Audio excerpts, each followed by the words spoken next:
ಇದ್ದ ಅಧಿಕಾರಿಗಳಿಗೆ. ನಮ್ಮಪ್ಪನ ಜಾಗ ನಾವು ಕೇಳ್ತಾ ಇಲ್ಲ, ತೊಂದರೆ ಇಲ್ಲ, ನಾವು ಜೈಲಿಗೆ ಹೋದ್ರು ಕೂಡ ತೊಂದರೆ ಇಲ್ಲ. ರಾಜಕಾರಣಿಗಳ ಸೇವೆ ಮಾಡಕ್ ಬಂದಿದ್ರಾ ಅಥವಾ ಸಾರ್ವಜನಿಕರ ಸೇವೆ ಮಾಡಕ್ ಬಂದಿದ್ರಾ ಅನ್ನೋದು. ಶಿಡ್ಲಘಟ್ಟ ವಿವಿಧ ಬೇಡಿಕೆಗಳನ್ನು ಈಡೇರಿಸುವಂತೆ ಒತ್ತಾಯಿಸಿ ಜಾಂಬವ ಯುವ ಸೇನೆಯ ತಾಲೂಕು ಪದಾಧಿಕಾರಿಗಳು ಸೋಮವಾರ ಶಿಡ್ಲಘಟ್ಟ ತಾಲೂಕು ಕಚೇರಿ ಹಾಗೂ ತಹಶೀಲ್ದಾರ್ ಕಚೇರಿ ಎದುರು ಬೃಹತ್ ಪ್ರತಿಭಟನೆ ನಡೆಸಿದರು. ನಗರದ ಪರಿವೀಕ್ಷಣಾ ಮಂದಿರದಿಂದ ತಾಲೂಕು ಕಚೇರಿವರೆಗೆ ಪ್ರತಿಭಟನಾ ಮೆರವಣಿಗೆ ನಡೆಸಿದ ಕಾರ್ಯಕರ್ತರು ತಾಲೂಕು ಆಡಳಿತದ ವಿರುದ್ಧ ಘೋಷಣೆಗಳನ್ನು ಕೂಗಿ ಆಕ್ರೋಶ ವ್ಯಕ್ತಪಡಿಸಿದರು. ಜಾಂಬವ ಯುವ ಸೇನೆ ಸಂಸ್ಥಾಪಕ ಹಾಗೂ ರಾಜ್ಯಾಧ್ಯಕ್ಷ ರಮೇಶ್ ಚಕ್ರವರ್ತಿ ಅವರ ನೇತೃತ್ವದಲ್ಲಿ ನಡೆದ ಪ್ರತಿಭಟನೆಯಲ್ಲಿ ಸಮುದಾಯ ಭವನ ನಿರ್ಮಾಣ, ಸ್ಮಶಾನ ಭೂಮಿ ಮಂಜೂರು, 94C ಅಡಿಯಲ್ಲಿ ಹಕ್ಕುಪತ್ರಗಳ ವಿತರಣೆ ಹಾಗೂ ಮೂಲಭೂತ ಸೌಲಭ್ಯಗಳ ಒದಗಿಕೆ ಸೇರಿದಂತೆ ಹಲವು ಬೇಡಿಕೆಗಳನ್ನು ಮುಂದಿಟ್ಟರು. ಪ್ರತಿಭಟನೆಯನ್ನು ಉದ್ದೇಶಿಸಿ ಮಾತನಾಡಿದ ರಾಜ್ಯಾಧ್ಯಕ್ಷ ರಮೇಶ್ ಚಕ್ರವರ್ತಿ, ತಾಲೂಕಿನಲ್ಲಿ ನಮ್ಮ ಸಮುದಾಯಗಳು ಮೂಲಭೂತ ಸೌಲಭ್ಯಗಳಿಂದ ವಂಚಿತರಾಗಿದ್ದು ಅನೇಕ ಬಾರಿ ಮನವಿ ಸಲ್ಲಿಸಿದ್ದರೂ ತಾಲೂಕು ಆಡಳಿತದಿಂದ ಯಾವುದೇ ಸ್ಪಂದನೆ ದೊರೆತಿಲ್ಲ.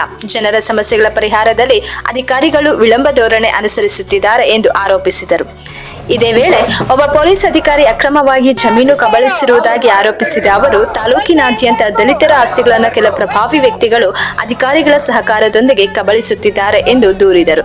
ಇಂತಹ ಪ್ರಕರಣಗಳ ವಿರುದ್ಧ ಕಟ್ಟುನಿಟ್ಟಿನ ಕ್ರಮ ಕೈಗೊಳ್ಳಬೇಕೆಂದು ಒತ್ತಾಯಿಸಿದರು. ಇನ್ನು 15 ದಿನಗಳೊಳಗೆ ಬೇಡಿಕೆಗಳನ್ನು ಈಡೇರಿಸಿ ಸಮಸ್ಯೆಗಳಿಗೆ ಪರಿಹಾರ ಕಲ್ಪಿಸದಿದ್ದರೆ ಉಗ್ರ ಹೋರಾಟ ನಡೆಸುವುದಾಗಿ ಎಚ್ಚರಿಕೆ ನೀಡಿದ ಪ್ರತಿಭಟನಾಕಾರರು ತಾಲೂಕು ಆಡಳಿತಕ್ಕೆ ಮನವಿ ಸಲ್ಲಿಸಿದರು. ಮನವಿ ಸ್ವೀಕರಿಸಿದ ತಹಶೀಲ್ದಾರ್ ಗಗನ ಸಿಂಧು ಅವರು ಸಲ್ಲಿಸಲಾದ ಬೇಡಿಕೆಗಳನ್ನು ಪರಿಶೀಲಿಸಿ ಆದಷ್ಟು ಬೇಗ ಅಗತ್ಯ ಕ್ರಮ ಕೈಗೊಳ್ಳುವುದಾಗಿ ಭರವಸೆ ನೀಡಿದರು.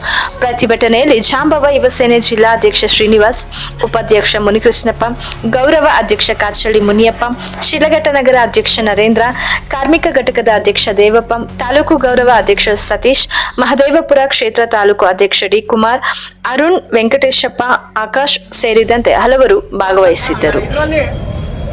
ಮಾಜಿ ಪೊಲೀಸ್ ಅಧಿಕಾರಿ ಸುಮಾರು ಸರ್ಕಾರ ಜಾಗವನ್ನ 4 ಎಕರೆಗಳನ್ನ ಕಬಳಿಸಿಕೊಂಡು ಅಲ್ಲಿನ ಸ್ಥಳೀಯ ಸಾರ್ವಜನಿಕರಿಗೆ ಹಕ್ಕುಪತ್ರ ಯಾವುದೇ ಕೊಡ್ದಿರಾ ಸರ್ಕಾರವು ಧೋರಣೆ ತೋರಿಸ್ತಾ ಇದೆ. ಇದೊಂದಾದ್ರೆ ಇಡೀ ತಾಲೂಕಲ್ಲಿ, ಶಿಡ್ಲಘಟ್ಟ ತಾಲೂಕಲ್ಲಿ ಸಾರ್ವಜನಿಕರು ಬಂದು ಎಷ್ಟೇ ಮನೆಗೆ ಎಮ್ಮೆ ಚರ್ಮ ಆಗ್ಬಿಟ್ಟೈತೆ. ಅಧಿಕಾರಿಗಳಿಗೆ ಎಮ್ಮೆ ಚರ್ಮ ಆಗಿದೆ. ಯಾವುದೇ ರೀತಿ ಕೂಡ ಸ್ಪಂದಿಸ್ತಾ ಇಲ್ಲ. ರೈತರಾಗಿರ್ಬೋದು, ಸಾರ್ವಜನಿಕರಾಗಿರ್ಬೋದು, ಮನವಿಗಳು ಕೊಟ್ಟರೆ ಇಲ್ಲ. ನಮ್ಮ ಹತ್ರ 100 ಇಷ್ಟು ಮನವಿಗಳು ಕೊಟ್ಟು ಅಕ್ಲಾಜ್ಮೆಂಟ್ ತಗೊಂಡು ಇವತ್ತು ಯಾವುದೇ ಸ್ಪಂದನೆ ಇಲ್ದಿರ, ವಿಧಿ ಇಲ್ದಿರ ಜಾಂಬವ ಯುವ ಸೇನಾ ಸಂಘಟನೆ ವತಿಯಿಂದ ಇವತ್ತು ನಾವು ಮಾನ್ಯ ತಾಲೂಕು ದಂಡಾಧಿಕಾರಿಗಳಿಗೆ ಅರಿವು ಮೂಡಿಸುವಂತ ಕಾರ್ಯ, ತಮಟೆ ಚಳವಳಿ ಇಟ್ಕೊಂಡು ಅವ್ರಿಗೆ ಮನವಿ ಕೊಡುವಂತ ಕಾರ್ಯ. ಎಮ್ಮೆ ಚರ್ಮ ಇದ್ರೆ ಸ್ವಲ್ಪ ಅವ್ರಿಗೆ ಬುದ್ಧಿ ಹೇಳಿ, ತಾಲೂಕು ಆಡಳಿತ ಅವ್ರಿಗೆ ಸ್ವಲ್ಪ ತಿಳಿ ಹೇಳಿ ಕೆಲಸ ಕಾರ್ಯಗಳು ಮಾಡೋದಕ್ಕೆ ಅವಕಾಶ ಮಾಡಿಕೊಡ್ಬೇಕು ನೀವು ಅಂತೇಳಿ ಮೊನ್ನೆ ತಾಲೂಕು ದಂಡಾಧಿಕಾರಿಗಳ ಹತ್ರ ಮನವಿ ಮಾಡೋಣ ಅಂತೇಳಿ ಇವತ್ತು ಜಾಂಬವ ಯುವ ಸೇನೆ ಸಂಘಟನೆ ವತಿಯಿಂದ ತಮಟೆ ಚಳವಳಿ ಮಾಡ್ಕೊಂಡು ಬಂದಿದ್ದೇವೆ. ಗಾಂಡ್ಲಿ ಚಿಂತದಲ್ಲಿ, ಶಿಡ್ಲಘಟ್ಟ ತಾಲೂಕು ಗಾಂಡ್ಲಿ ಚಿಂತದಲ್ಲಿ ನಮ್ಮ ಜಾಂಬವ ಯುವ ಸೇನೆ ಸಂಘಟನೆ ಹೋರಾಟ ಮಾಡಿ PW ಅವ್ರ ಕಡೆಯಿಂದ ನಾವು ರಸ್ತೆ ಒತ್ತುವರಿ ಮಾಡ್ಕೊಂಡಿದ್ರು. ಸರವಣಿಯವರು ಮಾದಿಗ ಸಮುದಾಯದ ಕಾಲ್ವರಿಗೆ ಹೋಗ್ಬೇಕಾದ್ರೆ ಎಲ್ಲ ಅಂಗಡಿಗಳು ಕಟ್ಕೊಂಡು, ಅಂಗಡಿ ಮುಗ್ಗಟ್ಟುಗಳು ಕಟ್ಕೊಂಡು ಒತ್ತುವರಿ ಮಾಡ್ಕೊಂಡಿರೋದನ್ನ PW ಅವ್ರ ಗಮನಕ್ಕೆ ತಂದು, ಏನು ಸರ್ಕಾರಿ ಜಾಗ ಇದೆ, ನಮ್ಮಪ್ಪನ ಜಾಗ ನಾವು ಕೇಳ್ತಾ ಇಲ್ಲ, ಸರ್ಕಾರಿ ಜಾಗವನ್ನ ಸರ್ಕಾರಿ ಅಧಿಕಾರಿಗಳು ಸರ್ಕಾರಕ್ಕೆ ಮಾಡ್ಕೊಡ್ಬೇಕು, ಸಾರ್ವಜನಿಕರಿಗೆ ಅನುಕೂಲ ಮಾಡ್ಕೊಡ್ಬೇಕು ಅನ್ನೋ ಒಂದು ನಿಟ್ಟಿನಲ್ಲಿ ನಾವು ಮಾಡಿದಾಗ ಇವತ್ತಿಗೂ 2 ವರ್ಷಗಳ ಕಾಲ ಆಗ್ತಾ ಬರ್ತಾ ಇದೆ.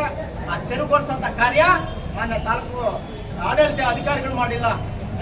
ಈ ಒಂದು ನಿಟ್ಟಿನಲ್ಲಿ ಹಲವಾರು ಇಲ್ಲಿ ಕೂತಿರುವಂತಹ ಹಲವಾರು ನಮ್ಮ ಅಲ್ಪಸಂಖ್ಯಾತ ಮುಸ್ಲಿಂ ಬಾಂಧವರು 50 ವರ್ಷಗಳಿಂದ ವಾಸವಾಗಿದ್ದಾರೆ.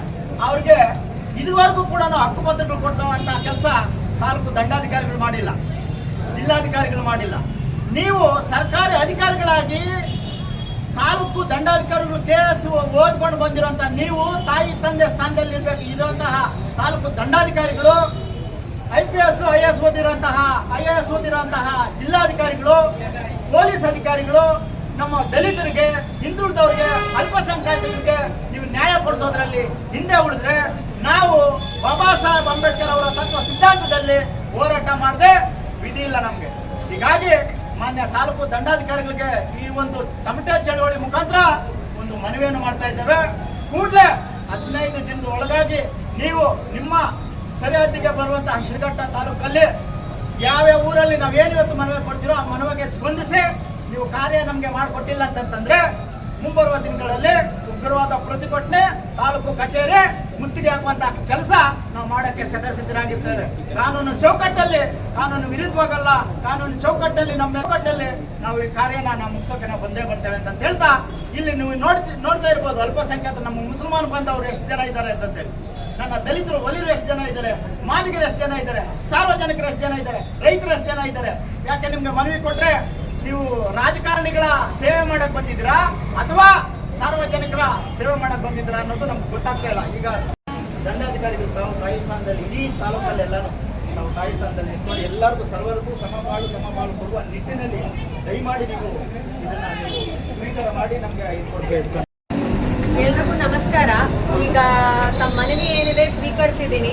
ನಮ್ಮ ಕಷ್ಟಗಳು ಏನಿದೆ ಅಂತ ತಾವೆಲ್ಲ ಹೇಳಿದ್ದೀರಾ. ಈಗ ಕೆಲವೊಂದು ಸಮಸ್ಯೆಗಳು ದಾರಿದು ಮತ್ತೆ ಏನಿದೆ ತುಂಬಾ ವರ್ಷಗಳಿಂದ ಪೆಂಡಿಂಗ್ ಉಳ್ಕೊಂಡಿರೋ ಸಮಸ್ಯೆಗಳು. ಸೊ ಫಸ್ಟ್ ಸ್ಮಶಾನಕ್ಕೆ ಯಾವುದಕ್ಕೆ ದಾರಿ ಇಲ್ಲ ಅಂತ ತಾವು ಹೇಳಿದ್ದೀರಾ. ಸರ್ವೇಯರ್ಗೆ ಅದನ್ನ ಕಳಿಸಿ ಒಂದು ದಾರಿ ಅನುಕೂಲ ಮಾಡಿ ಸ್ಮಶಾನದ ಯಾವುದಿದೆ ಅದಕ್ಕೆ ಫಸ್ಟು ಆದ್ಯತೆ ಮೇರೆಗೆ ಅದನ್ನ ಒಂದು ಕ್ರಮ ವಹಿಸ್ತೀವಿ ನಾವು. ಆಮೇಲೆ 94 ಸೀಡ್ ಅಂತ ಹೇಳ್ಬಿಟ್ಟು ತಾವು ಒಂದು ಹೇಳಿದ್ದೀರಾ. ಈಗ ಉಪಗ್ರಾಮ ಅಂತ ಹೇಳ್ಬಿಟ್ಟು ನಾವು ಎಲ್ಲ ಕಡೆ ಮಾಡ್ತಿದ್ದೀವಿ. ನಮ್ಮ ಶಿಡ್ಲಘಟ್ಟ ತಾಲೂಕಲ್ಲೇ 15,000 ಅಷ್ಟು ಹಕ್ಕುಪತ್ರಕ್ಕೆ ಯಾರ್ಯಾರು ಒಳಗಾಗಿದ್ದೀರೋ ಅವ್ರನ್ನೆಲ್ಲ ಗುರುತಿಸ್ಬಿಟ್ಟು ಎಲ್ಲ ಗ್ರಾಮಗಳಲ್ಲಿ ಗುರುತಿಸೋದಕ್ಕೆ ಕಾರ್ಯ ಆಗ್ತಿದೆ. ಇವಾಗ ಎಲ್ಲ ಊರಲ್ಲೂ ಮನೆ ಮನೆಗೂ ಬಂದು ಅಲ್ಲಿ ಸರ್ವೇಯರ್ಸು ಅಳತೆ ಮಾಡ್ತಿದ್ದಾರೆ.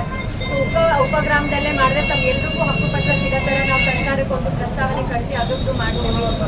ಕೋಡಿ ದುರಸ್ತಿ ಅಂತ ತಾವೆಲ್ಲ ಹೇಳಿದ್ದೀರಾ. 700 ಸರ್ವೆ ನಂಬರಲ್ಲಿ ಆಲ್ಮೋಸ್ಟ್ 600 ಸರ್ವೆ ನಂಬರ್ ಕೋಡಿ ದುರಸ್ತಿ ನಮ್ಮ ಕಡೆಯಿಂದ ಆಗಿ ಅಳತೆ ಸ್ಟೇಜಲ್ಲಿ ಏನಿದೆ ಎಲ್ಲ ಸರ್ವೆ ನಂಬರ್ಗಳಿದೆ.